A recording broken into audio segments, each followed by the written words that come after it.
তোমাকে আনমনা সুরে, অন্ধকারের ভাষা থেকে বহু দূরে।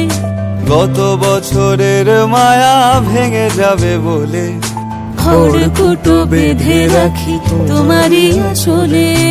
অথচ তুমিও তাকে শুধু ভালোবেসো। এসো হে বৈশাখ।